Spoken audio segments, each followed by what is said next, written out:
Hello, everyone. This is JD Calderon, and this is Indie Comics Explained. And today I brought you another great guest. His name is Sam Vera, the crazy man himself. And you're going to hear his story real soon. But please hit like, hit subscribe, let people know the channel's here. We're going to try to bring you more and more independent creators. I also have my own projects, the Oswald Chronicles. You can go check out. It's currently available on my store. So you can go to oswaldchronicles.com and go get yourself some books. So, without further ado, here's the man himself, the crazy man, Mr. Sam Vera. How you doing, Sam? Good yourself? I'm good, I'm, man. I'm good. I'm good. I'm excited to be here. What's up, buddy? Oh, so Sam, let's start it off at the beginning. Right? It's like, oh no. Yeah, from the beginning. So, what got you into this independent comic life? Wow. What got me? I've always wanted to do comics since I was a kid. I think when I was a kid, I used to draw. I used to copy. So like, I would put my action figures, all my GI Joe figures on the, and I draw scenes of GI Joe.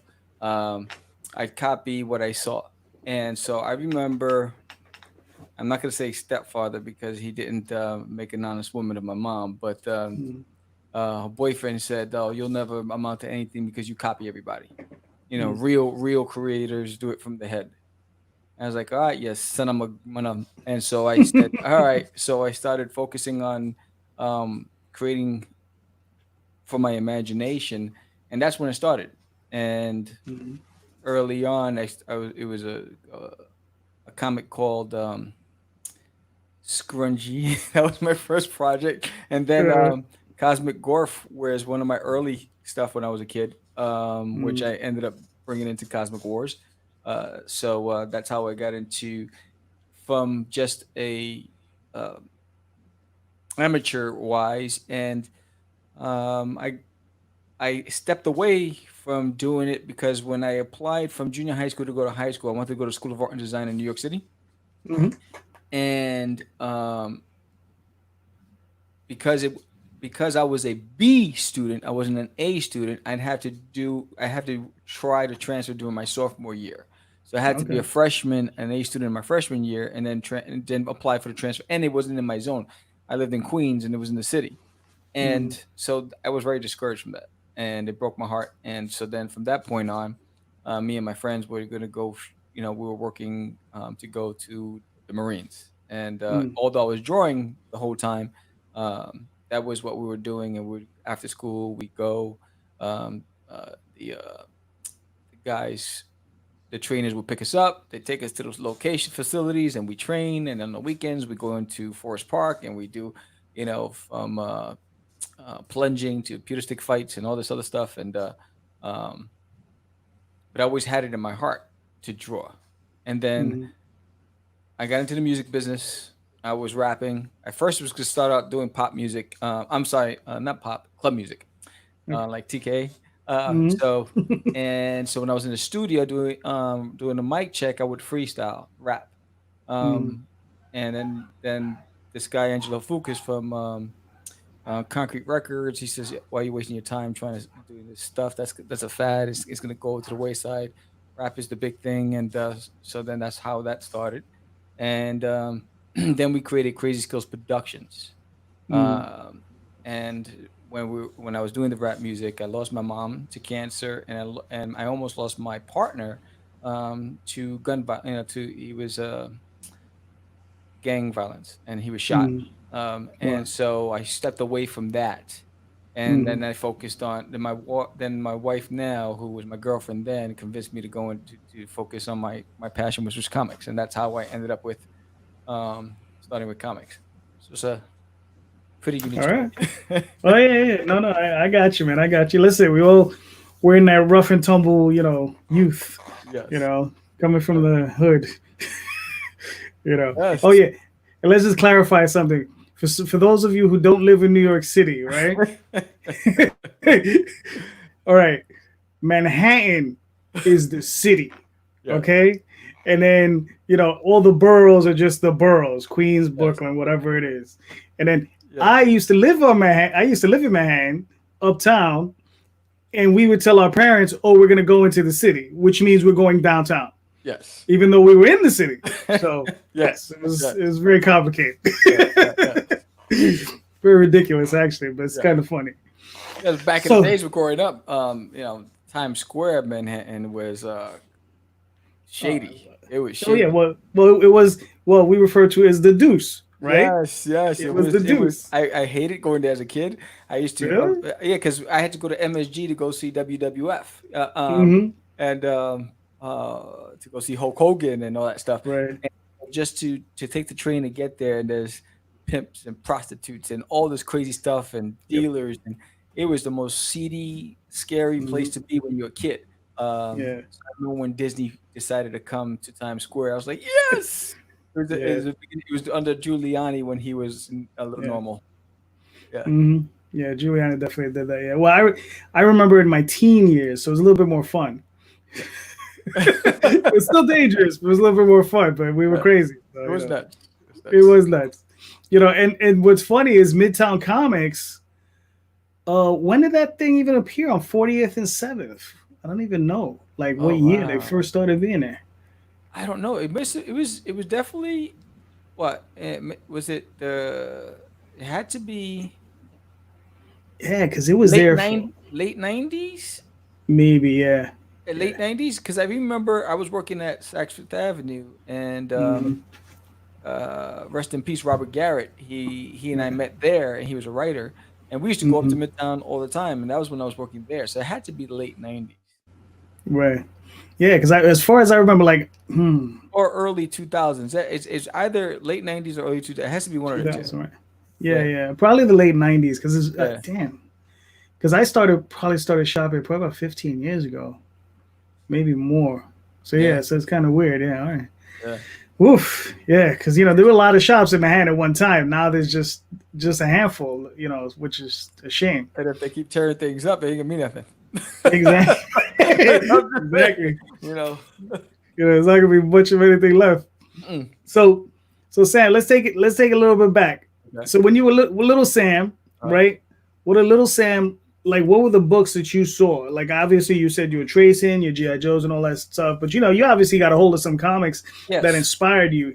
To like try to move forward and do some other things. What was What were my the books? mom? It was my mom's Mhm. comic because she was a big Archie comics collector. And That's so awesome. she used to read Archie comics. So that was that was that. So as I'm talking to you, I'm realizing the influence. It Hmm. was that. Those were the first comic books I actually saw. And then Hmm. the first comic I actually purchased for myself was Sergeant Rock. Ah, okay, that's Yeah, interesting. yeah, back in the Hmm. day, Sergeant Rock, and I used to read the funnies all the time on Sunday papers. So I Hmm. would do comic strips of my own, which was scrungy, or I used to then when I used to create stuff with me and my friends. Hmm. And I forgot what the name of the Misfits. That's what it was. Yes, so it was a comic strip called the Misfits with me and my buddies. And then I was a big GI Joe comic book collector because I collected all the action figures, and it was the Hmm. 3/4 inch ones, three and Right. a quarter inch, um, and then little by then I became a Spider-Man fan. Um, I wasn't a big DC Comics guy. I was a big Hmm. Marvel guy.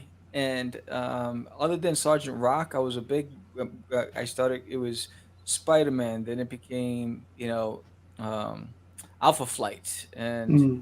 um, then X Men, and then all the X's from Excalibur to X Force, and Yeah. it was just like they were just everywhere. Um, Hmm.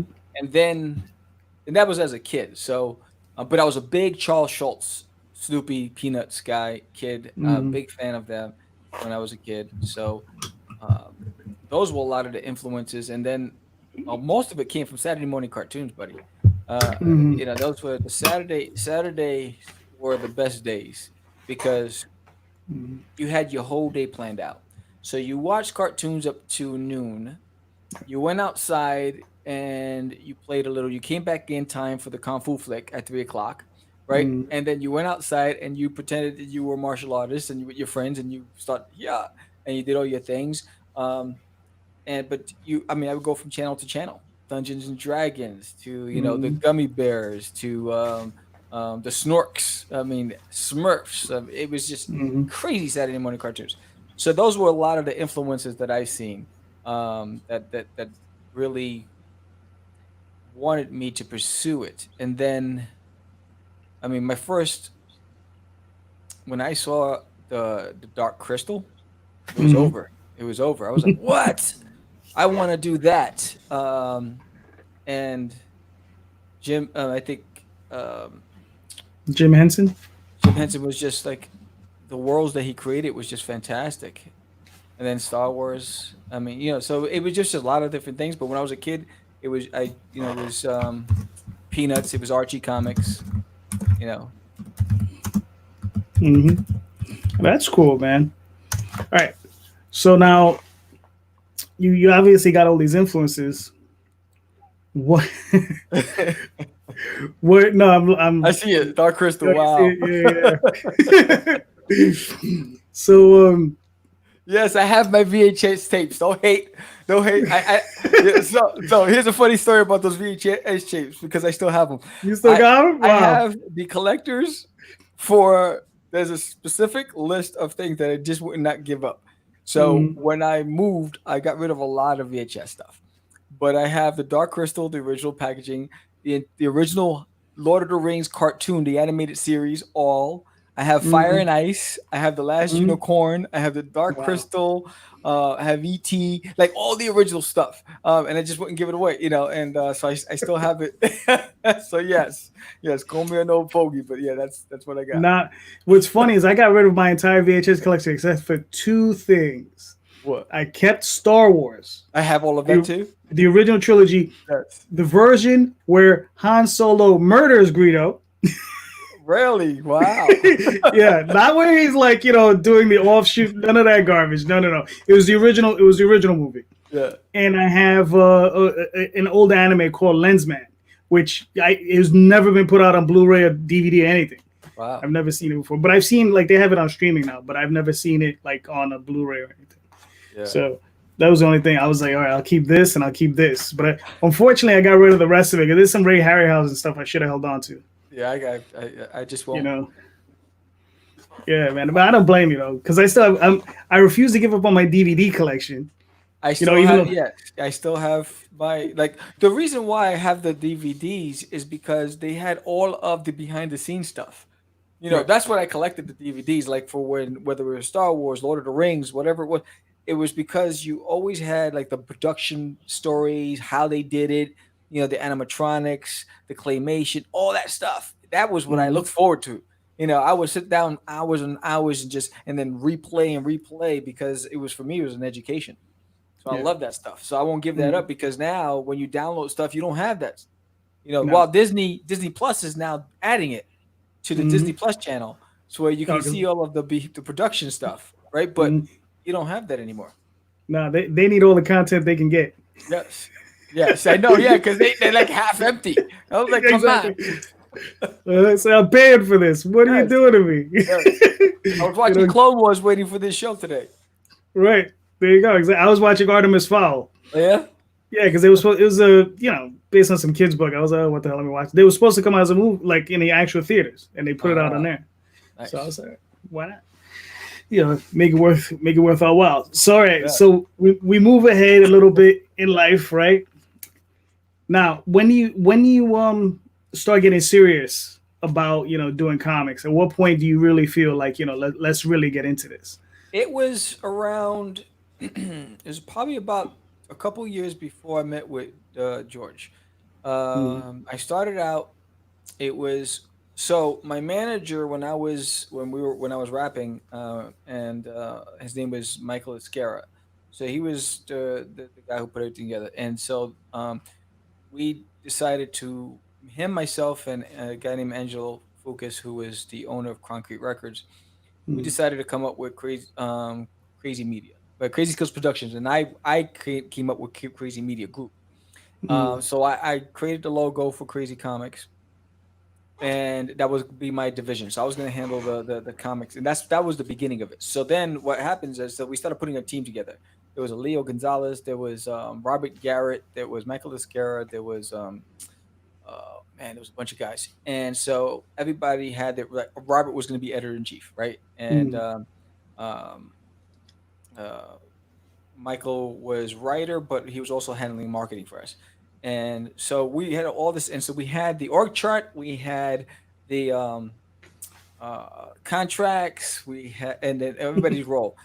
And for me, everything had to be done in line with what was happening in the real world of comics. So we had, you had to have the scripts, you had to have the profiles, the back stories, the character designs, all that stuff. So if we're going to pitch a product, so we would like vote on a project. So if you're going to pitch Mm. it, you'd have to have your premise, the designs, all that stuff, whatever. And if it got green lit, then we have to write the scripts, and that's how we. So I was a pain in the rear when it came to details. Right. Mm. So I was this guy, right? So here's this bunch of knuckleheads, that don't have, major capital or anything like that, but there Mm. was vision.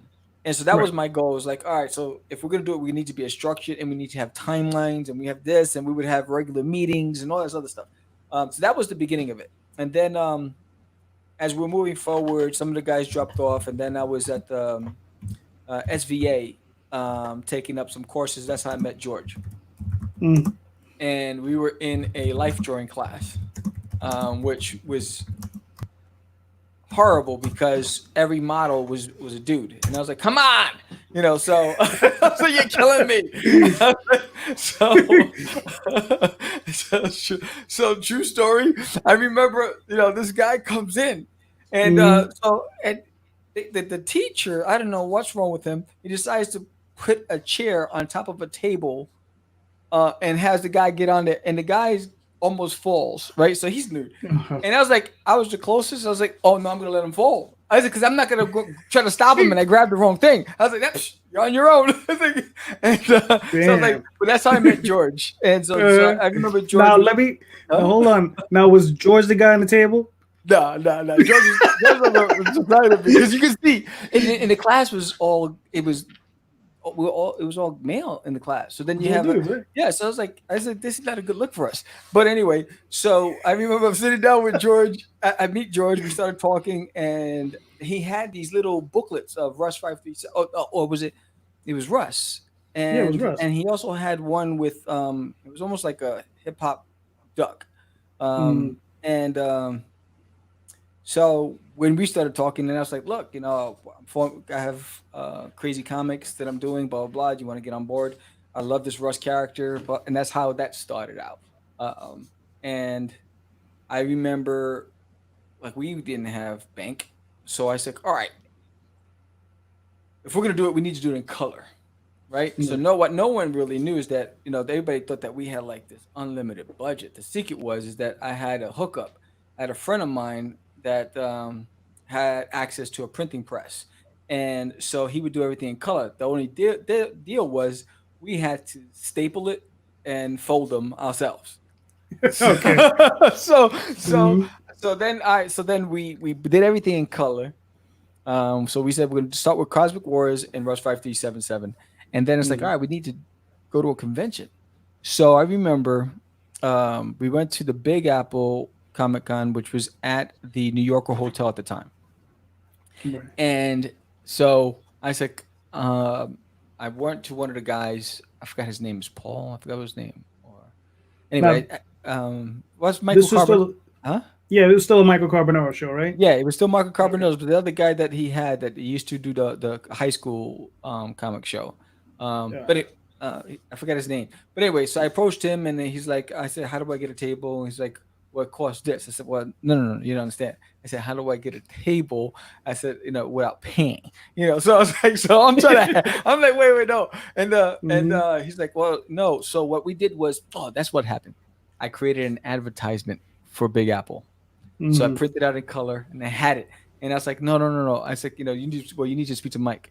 So Mike is this, flamboyant, looks like a rock star kind of guy, but he's a little out there, right? So, and he has ADD to like the millionth degree. Right? So I'm like, all right, how do I go? And we're these, no one knows who we are. We're just these guys that came off the street. right? And it's the convention's going, and I'm trying to get this guy to give me a free table, right? So I get his attention. Like, hey, Mike. I said, my name is Sam. He said, who are you? He asked me, who am I 5 times, right? So I was like, I said, look, how do I get a table? Oh, it costs this much. And you got to pay him. I said, no. I said, can I show you something? He said, sure. And then he goes, what? And so I pull out the poster that I did. He's like, he goes, that's my show. I said, yeah. Who did it? I said, I did it. You did this? I said, yeah. You did this.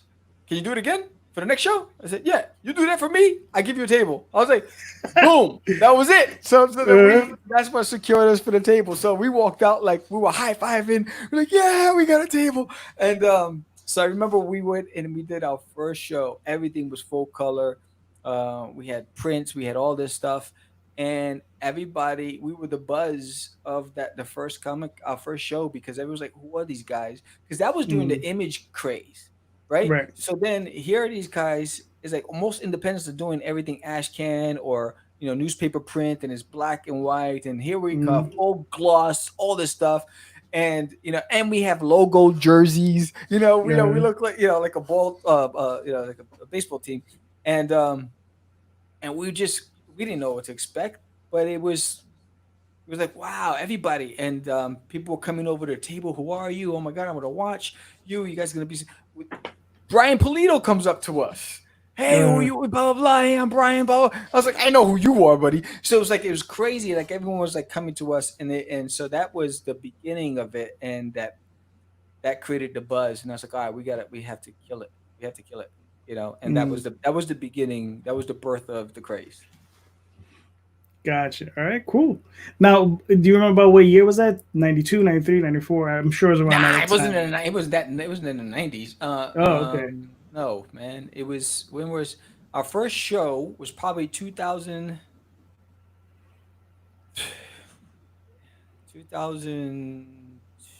I don't know. It was somewhere in the twos. I have 2002, to I have to look it up. It's in my archives, but yeah, it was in the okay. early 2000s. Yeah.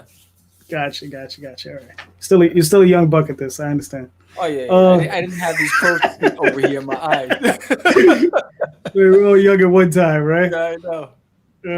Now when the weather changes, the bones hurt. Let me tell you, bro. Yeah. So, we move along, right?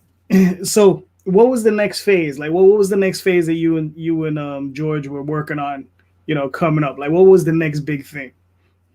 Oh, well, from a comic standpoint, the next thing was Forbidden.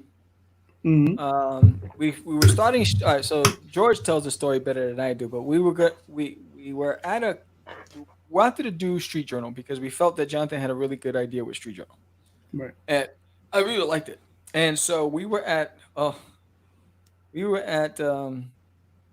this comic convention in Secaucus, New Jersey. I forgot what it was called, and it was murder. It was like we were making nothing. It's like, yo, what's going on? We're not the crazy. We're just crazy for being here. And so two things that came out of that. Number one, we got put on a documentary called Inkswell. Okay. And the two, we met Anibal Arroyo.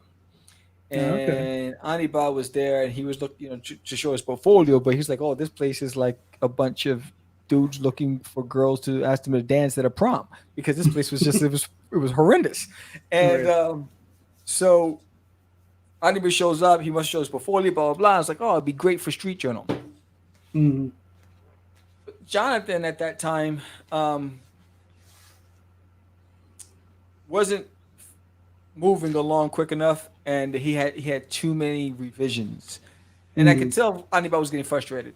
And I was like, "Look," I said, "Look, I got Forbidden," and I had a binder, and the script, story, the premise, the character profile, everything was done. And I was like, and I said, "Look, this project is done. You want to get on this so we can move this shit forward?" And he said, "Sure." So it broke Jonathan's heart, but he wasn't moving quick enough. So, but I had to step in and put put my stripes on, and it's like, look, this is where I have to step in. So that's what happened. So he started doing Forbidden, and then it was Cosmic Wars, it was Rush 577, and then we were starting Forbidden. But then all of a sudden, I get sidetracked because this a newspaper wanted liked what we were doing and said, "Can you come up with a comic strip, sci-fi base for our paper?" And so that I tell that story all the time where we were Mm, out going through the tunnel and boom, it hit me. It's like I always say, whenever you get these sparks of creativity, it comes from somewhere. There's an influence that comes from somewhere. There's this hobby creator that passed away years ago, and his spirit comes and goes, "I got an idea I've been wanting to do, but that died too soon. Here, take it." Right? So it's like you got it, boom, and you run with it. And mm, so boom, it's like, oh, there's needle in my toilet. The hook came up. right. So we get to IHOP. I was like, all right, guys, guess what? And they're like, what? I said, I got it. He's like, what is it? I was like, there's Chanel in my toilet. And they were like, oh, hell no, we're done. You're crazy. And I said, yo, man, we're not doing this. I said, seriously, his name is Duty. He's from Uranus. And they were like, no. And I was like, we're doing it. And that's how it started. And when I started drawing it, it was just fluid. It just kept coming. And I was like, I'm not giving this to anybody. I'm doing it myself. Right. Mm, And so that was that crazy neurotic part of me. right. And so that sidetracked. And so unfortunately, because I started working on that, I didn't produce the follow-up scripts for Forbidden. Mm, And gotcha. so Andy Bao hated Duty and hated Disney in my toilet. And I Mm, swear to you, if Duty was alive, he'd probably roundhouse it because oh, he was furious. And right. so that was what took off because Duty was in my toilet was what got me signed with Circle of Confusion, Mm. um, um, big Hollywood Yeah, agency. yeah. Huh? Go into that, man. Like, what? Unpack that a little bit. Like, what was that whole thing with that situation, and how those guys find you, or you found them, or something like that? Well, everybody who knew me at the time or thought they knew me, they knew my work ethic was crazy.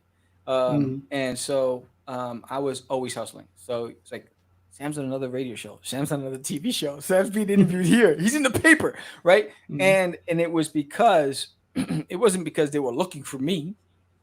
It was because I was sleeping on their doorstep. They walked right. out. They walked out to go to work, and I'm like, "Hello." I was like, "How you doing?" Right? They couldn't shake me. Mhm, So what I did was, so here's what it was multi-pronged.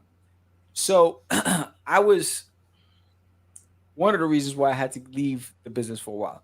So mm, I was putting out a lot of my own capital, right? My right. own money, my own hard and Mm, cash. So I would once a week sit down and pack 10 to 20 media kits. So it'd mm, have my press kit, which looks like this. Press kit looks like this, um, right.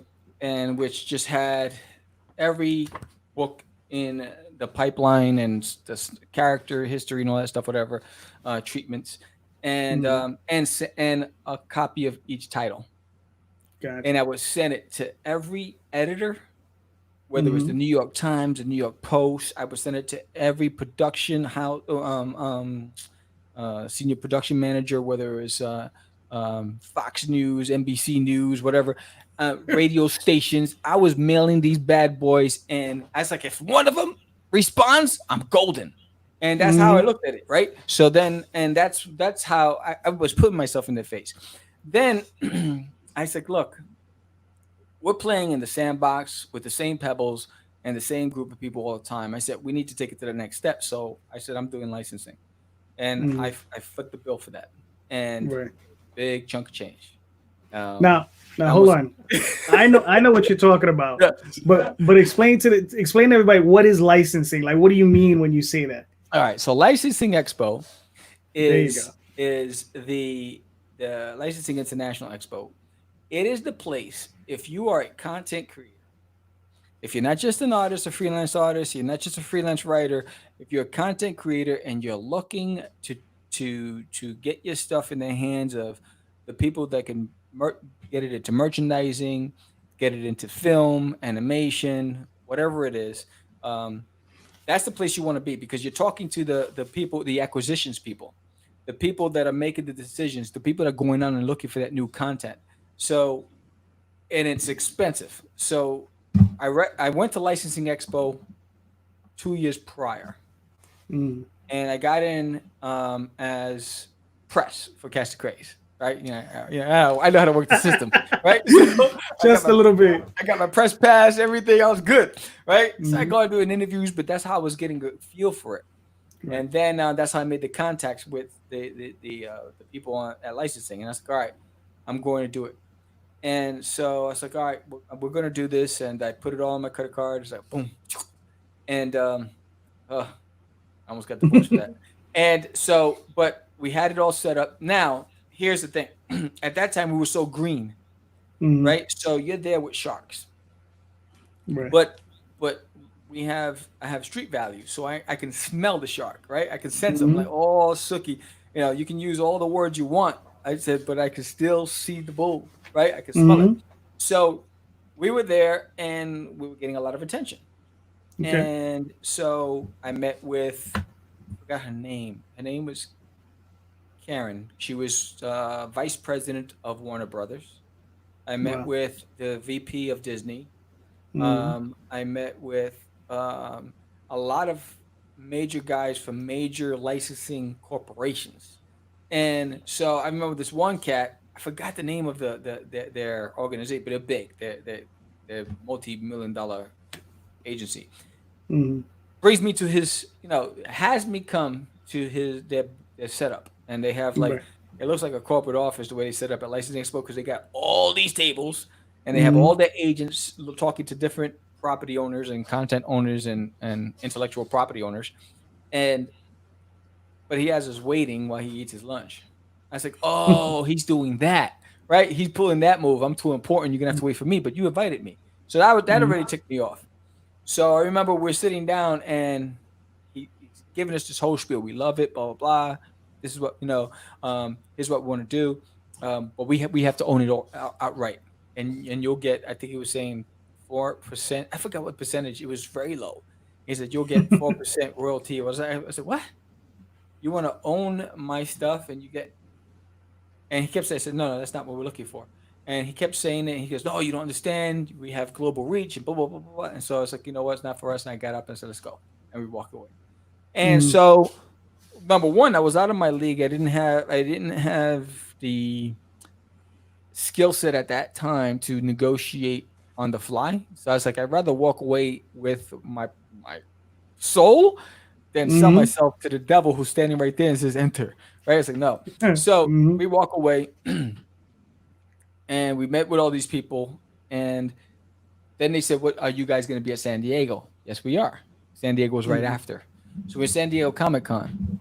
So Circle of Confusion was there at licensing. They were at San Diego. So the licensing, they were interested, blah blah blah. And then they at San Diego, they wanted some data from us, like how many units have you sold, all this, whatever. Um, Right. and so he said, and then he says, how many people have contacted you? And I told him, this is who contacted us to blah blah blah. Let us sign with us. Blah, blah. They were representing Robert Kirkman at the time, and Hmm. so we went with them, and they were in talks with Warner Brothers for an animated series for Designated in My Toilet. Hmm. That's when it changed hands. It went from Kids WB to something else. It changed hands, and leadership changed at the top.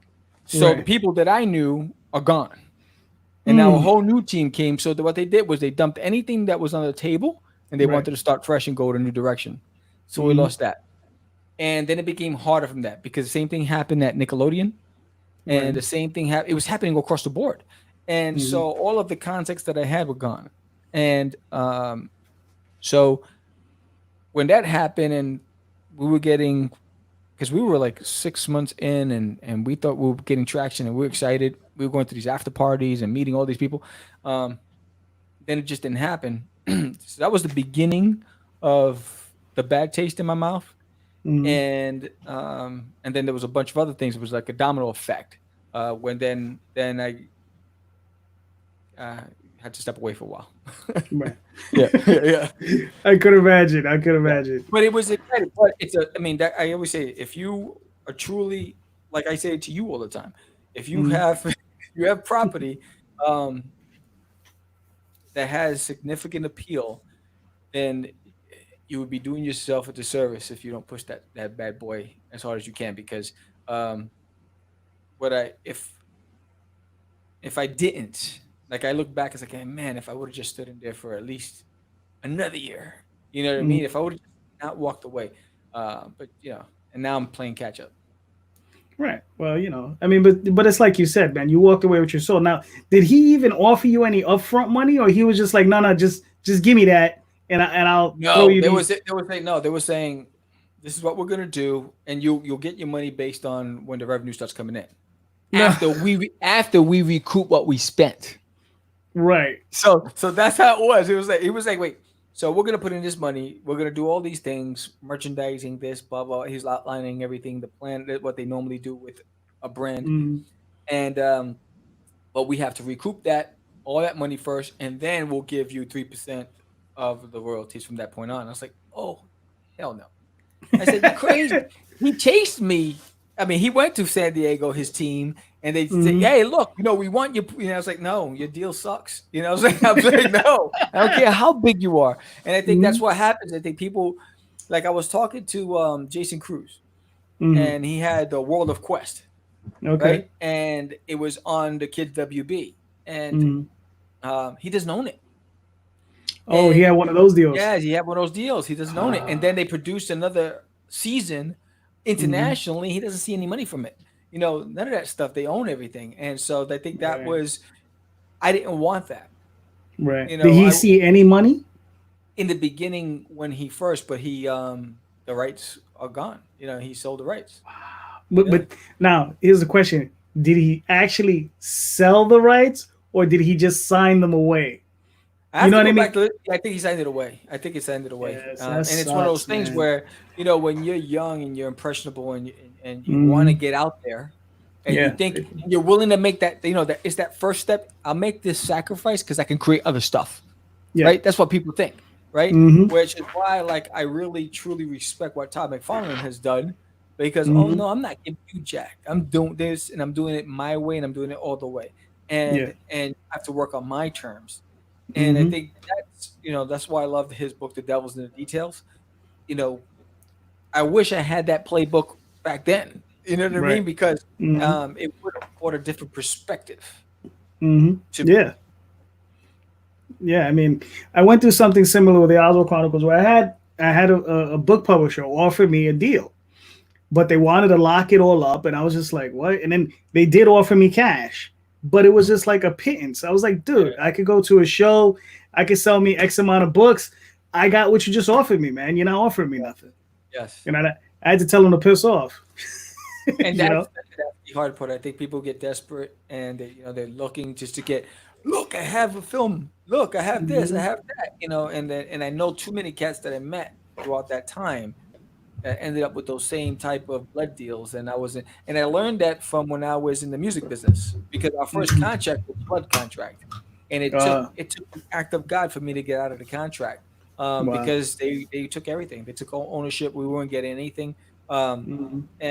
and it was with one of the biggest music companies in the world, and they Hmm. just took everything, and so we weren't even on the credits of the stuff that we produced. So it Wow. was like I was like, I got to get out, and so they released Hmm. me, and my partner at the time stood on the contract with them, and I got Hmm. out of it.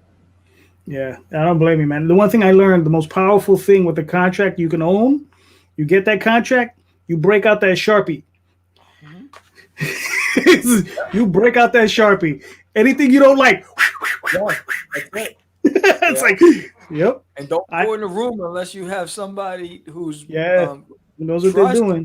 knows what they're doing, who is they're an expert in that area. Yep. Because it's because I only signed one contract with one dude.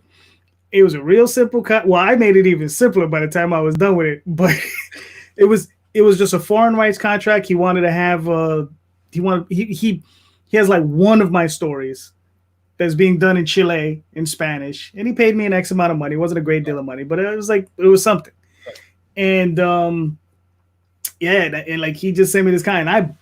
I busted this poor guy's balls for like 2 or 3 months on this shit. In retrospect, I feel kind of bad, but I felt like I had to protect myself. So I was Yeah, just like, I went through that contract. I sent it to my lawyers, that's it. and they said the only weird thing about it is the international contract. So it was like, who knows? But Yeah, those guys are cool. So everything worked out there. Yeah, But you yeah, got to face yourself in the mirror, and at the end of the mhm. day, it's like if you worked really hard on something, just to give it up, why even do it? Exactly, exactly, exactly. So yeah, that's awesome. So what do you got currently on the plate? Like, what are you working on today? Well, Forbidden is done. So Mm, George is currently lettering it. So I had an right. artist, he's from India, who finished the book, um, did a great job with the interiors. He did the last 4 or 5 issues, I think it is. Mm, It's going to be a trade. It's going to be over 150 pages, and so George is lettering that. So that's going to come out in the fall, probably late fall, mm, and currently working in packaging, trying to finish up the Disney and My Toilet series. right. So that way I can continue with just Hi, I'm Duty from Yours, Mm, which is because Disney and My Toilet was just a hook. It was supposed to be just a mini series, start, punchline, end, move on. mm, Then he's just the main character, and we go on with him from there. And so it's those two right now, and it's just Catch the Craze. It's the podcast. Trying to pick up where we left off, which is mm, now it's that much more technical, um, mm, and there's just so much noise. Like right. it's like I was thinking about. It's like wow, the comeback year is probably the year of chaos. You know what I mean? There's so much distractions right now in the world. Yeah, It's just a it's year of chaos, nuts. which is why I Mm, try not to get caught up, and I try to just focus on what we're doing. mm, So I don't send any messages. I don't get caught up in these crazy chats and all that stuff. yeah, Because I live down the block from where the crazy stuff happens, right? So it's yeah. I think it's you know everything that I had planned for 2020 out the door. Mm, Everything, everything. Because I wow. was gonna do licensing expo this year, and so that was my thing. I was like, look, I'm gonna come back. I'm not gonna do crazy cons. I'm gonna do licensing expo, and Mm, I was gonna do New York Comic Con. right, And I was thinking of San Diego, but I was like, nah, I'm gonna do New York Comic Con because San Diego, I missed the deadline for the application, all that stuff. I was like, right. all right, I'm gonna do New York, and everything just went out the door. And I was like, oh Mm, man. So I had to look at it 2 different ways. All right, I get to take some time to build this thing with Cast the Craze and finish the products on the back end, make the connections that I need to rebuild that I've missed throughout the years, um, and just do some PR stuff, right? right. And then hopefully we go back to some sort of normalcy in 2021 if this planet is still around. Right. Because at the rate we're going, it looks like the aliens are going to come and just say, you know what, reset. You guys are done with the dinosaurs. We're going to start Mm, over. We're going to plant some new seeds and new population starts again. yeah. So it's right now. I'm just hoping that next year is better because this year is just so horrendous. That that it has been. Yeah. That it has been. It's been a very strange year. You know. Yes. So yeah. Ugh, hopefully it'll get better, but we'll see. Yeah, I know. Um, Now, are you planning on doing any crowdfunding, or are you just going to go straight to press and just straight to sell? No, yeah. So once George is done, I'm going to put Forbidden on Kickstarter, Hmm. uh, because it's in black and white right now. So Okay. the guy did an amazing job with the inking that I can put it out in black and white. It's beautiful. Right. But George has been all over my neck saying you have to put it on in color. You have to put it on in color. I was like, Right. look, Right. I said I'm gonna be easy now with what's happening because tomorrow's not promised, and Hmm. I'm not gonna go and put and try to like last time. The reason why I almost got divorced is because I was spending our own money. Right. Um, so now I paid my artist. I did the right Hmm. thing there, but in order to produce it in color, I'd have to raise the money. So I'm gonna do a Kickstarter for Right. that. Gotcha. Yeah. Trust me. I know exactly where you're at. I know exactly where you're at. I've been there, or I should say, I'm still there, in some cases. You know. Yes. But yeah, yeah. I mean, no. You have to. Yeah, it's important to raise that money. Because I mean, it's rough. Because I mean, in my own project, I'm deep in the hole like everybody else, right? But through Kickstarter, through Indiegogo, I've managed to like mitigate that. So it's like right now I'm trying to get it to a point where it just pays for itself. You know what I Yes. mean? So it's just okay. It's a zero sum. All right, fine. All right, I'm not taking anything out of my pocket. It's just zero, and then from there I can build. You Yes, know? because it's like, in order to buy, was it a pack of 10 ISBN numbers, right? Right. That costs. Mm, All these things, those back end stuff, yep. the details cost money. So when I decided to come back with Cast of Craze, I invested a lot on the studio Mm, and the lighting, the microphones, the Rodecaster Pro, the mm, cameras, all this stuff that I didn't need back then. right. It's like back then Mm, in fact, let me see. Do I have it here? Hold on. This is me. Oh, here it is. Hold on. See, I'm stepping all over it. He's like, oh, experiencing technical difficulty.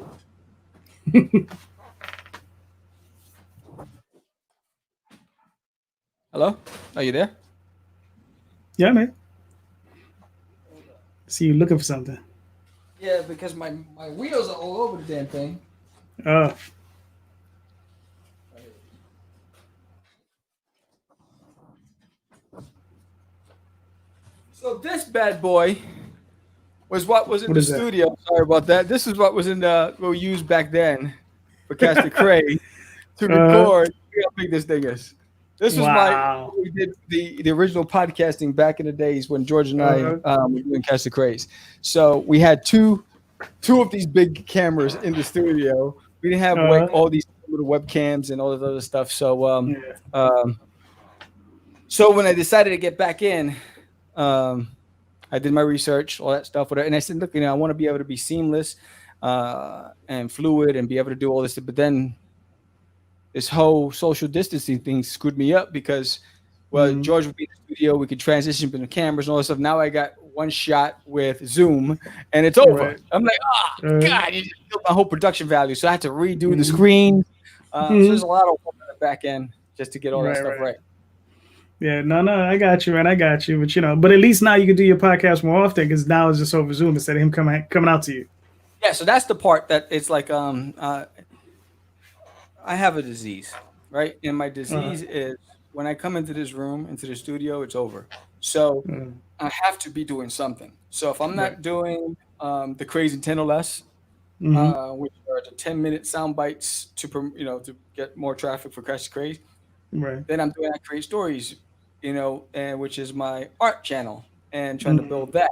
So um, and I not only have that, but I also have Sketch and Go, which is like a 2-minute time lapse, boom, sketching. mm, So and if I'm not doing that, then I'm writing a book or whatever. If I'm not doing that, I'm learning SEO and try to mm, do search engine optimization for my websites and all this other stuff, or learning about the next best software mm. application. And if I'm not doing that, then I'm researching um, who is the head of Netflix, who is the head of Uh-huh. this, I'm building a database and I'm trying, to connect with people. So I'm always doing something. And Right. so my poor wife, because she knows that when I walk in, it's over. She lost me for the whole day. Because once I get on this seat, it's Uh, crazy.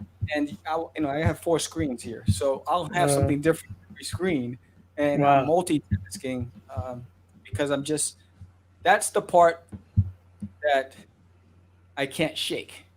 Right. I'm glad I have that, but I can't shake it where I get like neurotic, Mm, and it's never enough. Like mm, if I just did a show, I'm thinking about the next show. If I just did, right. an issue, I'm thinking about the next issue. He's like, it's never enough. Yeah. Yeah. Yeah. Unfortunately, I know the tick. That particular tick. I know exactly what you mean. That's Like crazy. I'm talking to you now, and I'm thinking about the guy I got to interview 2 weeks from now.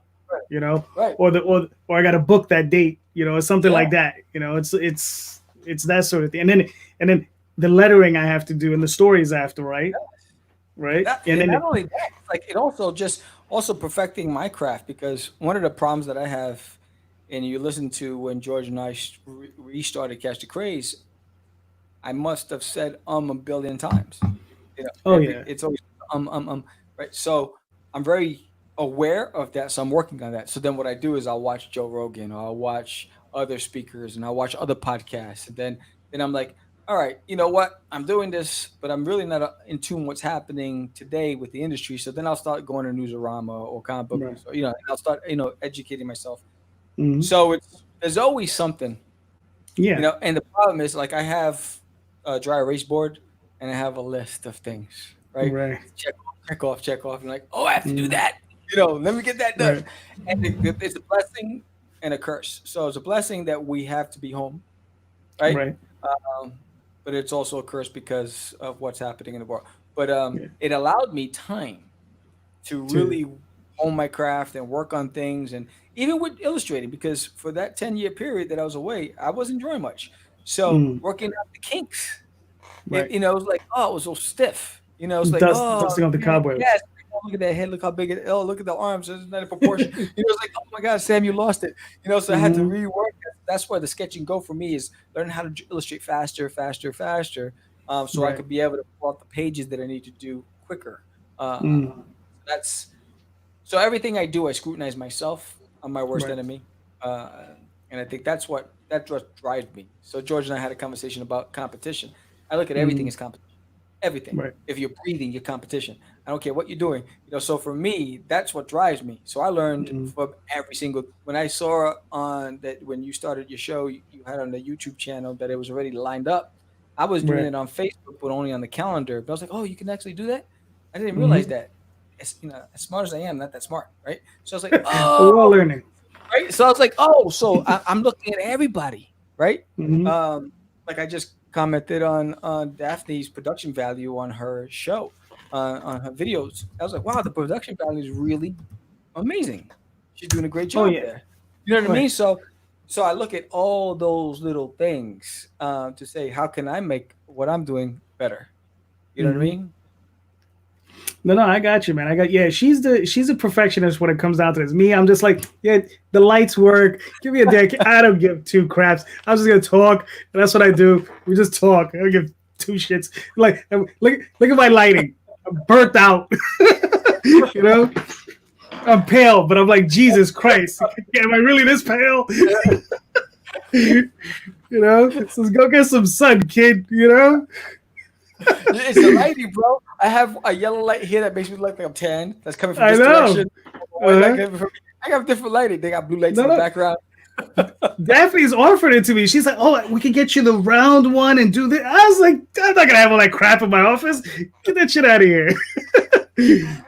look, I got pretty pictures in the background. That's what I got. I got Cthulhu watching me. What else do I got Cthulhu. He has my back. That's all I need. You know exactly. All right, man. So we've been at this for a minute. So we're getting close to wrapping up. But I still got some more questions for you. But before we move on to the next set of questions, where can people find Sam, his work, your podcast, all that good stuff? All right, so you have to go down to 42nd Street. You're gonna make two left or right, right? So for the audio podcast, you can go anywhere, whether it's Spotify, Pandora, iHeartRadio, and just type in Catch the Craze, and you'll be able to listen to my podcast anywhere. On SoundCloud, the only show that's on SoundCloud is the Craze Intent Less. That's on SoundCloud because I'm not creating an account, and so you get to put up a certain amount of Content. content for free. So, but if you go to catchthecraze.podbean.com, that's our home for the Catch the Craze show.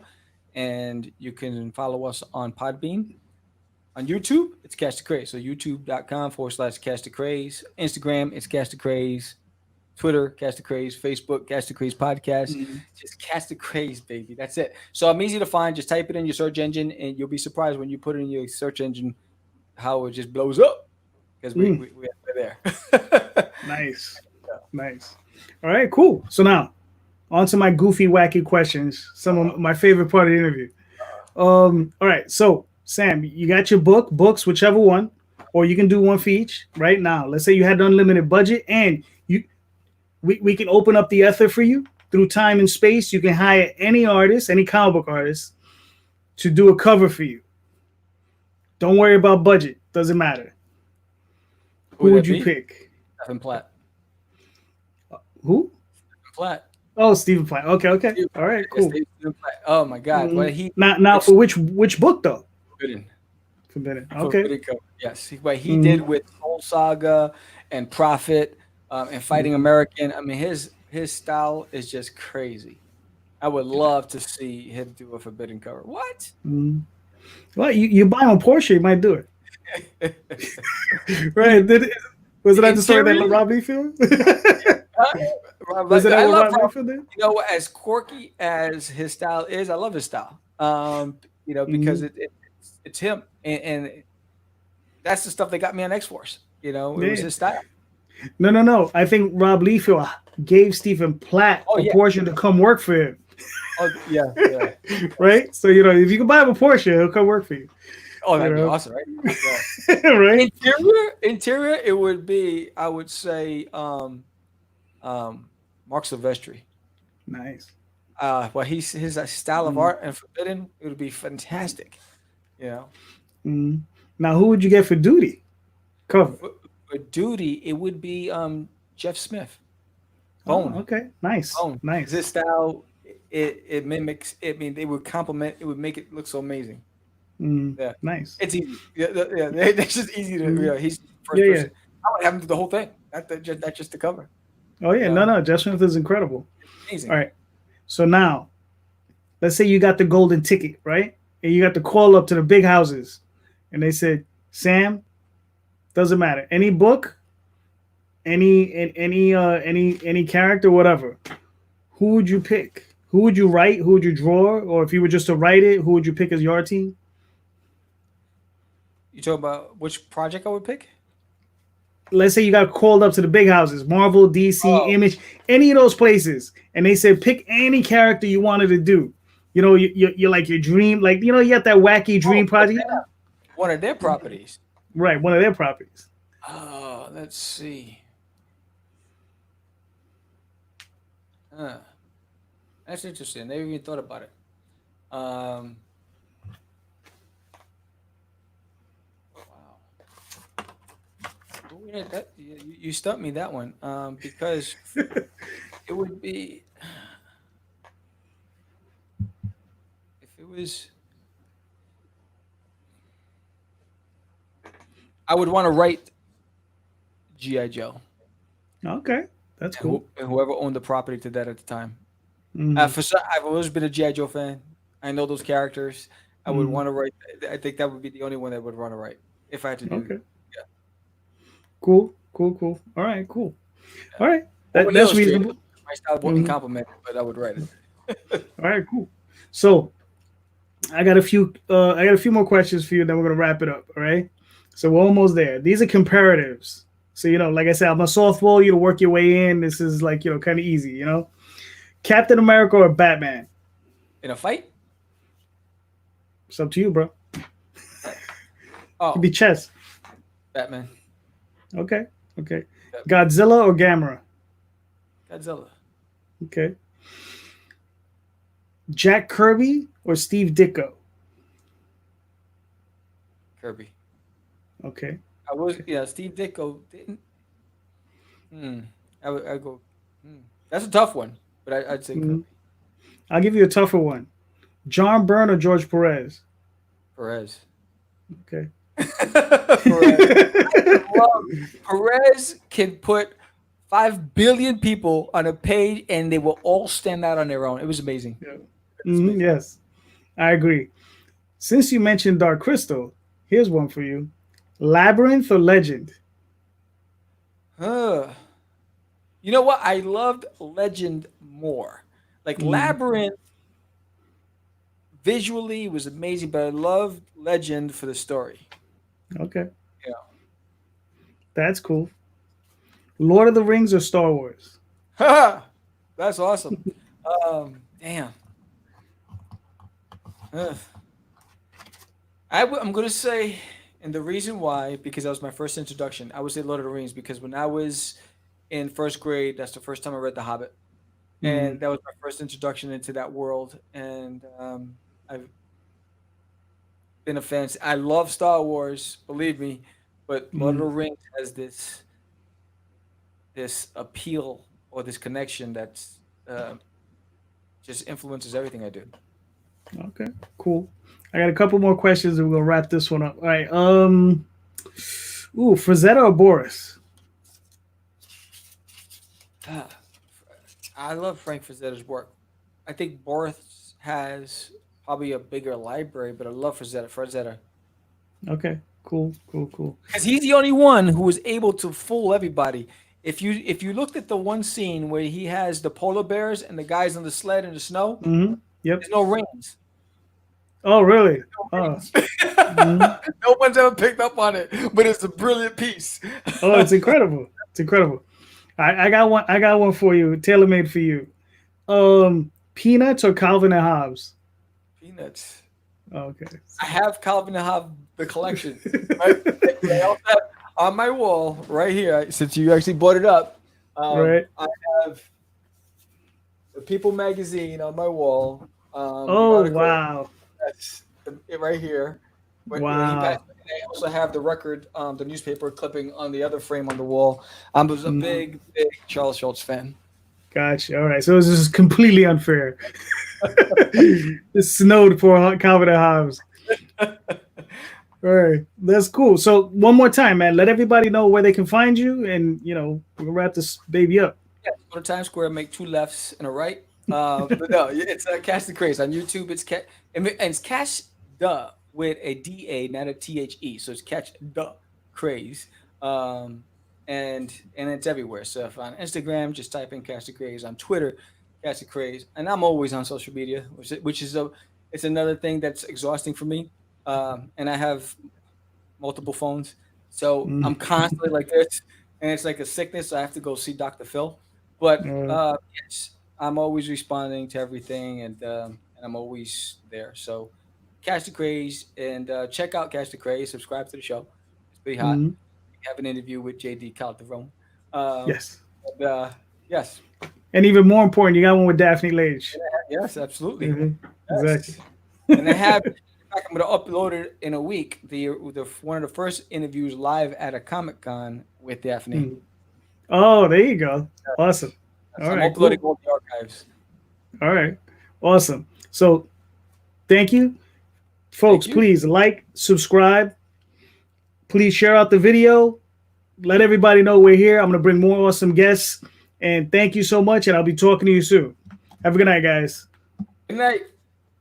Bruce Bigelow.